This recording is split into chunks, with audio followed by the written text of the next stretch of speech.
এক্সিবিশনটা হয়েছে কি, প্রতিবার আসলে নতুনত্ব তো থাকেই। গ্রাফিক ডিজাইন তো এগিয়ে যাচ্ছে। গ্রাফিক ডিজাইন আসলে পৃথিবীব্যাপী এখন একটা রিচ সাবজেক্ট। এই বিষয়ে পড়লে মানে মার্কেটের সঙ্গে সরাসরি যুক্ত তো ডিজাইনাররা। এটা সেকেন্ড ইয়ার থার্ড ইয়ার থেকেই এরা ক্রিয়েটিভ ওয়ার্ক করে, এরা সৃজনশীল ওয়ার্ক করে, নিজের মতো করে কাজ করে। কারণ আমাদের এখানে টাইপোগ্রাফি আছে, যেমন লোগো ডিজাইন আছে, ডিজাইন তো নিজের মাথা থেকে বের করতে হয়। এইটা আসলে সামনে একটা কিছু আছে, একটা সাবজেক্ট কিংবা অবজেক্ট, আমি ওইটা দেখে আঁকছি এমন না।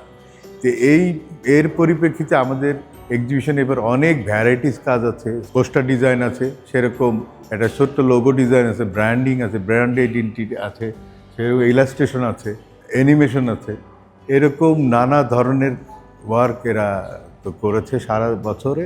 প্রচুর কাজ ছাত্রছাত্রীরা করেছে। কাজ বাছাই করতে আমাদের সমস্যা হয়েছে, কারণ এখানে পেন্সিল, স্কেচ, জল রং তো আমাদের প্রথম 2 বছর শেখানো হয়। এটা প্রথম 2টা ইয়ার, ফার্স্ট ইয়ার সেকেন্ড ইয়ার আমরা হাতের কাজ পেন্সিলে করছে, ওরা ওয়াটার কালার করছে, পোস্টার কালারে কাজ করছে। তো তারপরে থেকে ওদের ক্রিয়েটিভ ওয়ার্কটা শুরু হয়ে যায় পুরোপুরি আসলে কম্পিউটার বেসড এবং আমরা টেকনোলজি বেসড। যেরকম হাতে এবং ওর ব্রেনে যেটা কাজ করছে সেটাকে আমরা টেকনোলজির সঙ্গে সেটাকে করছি।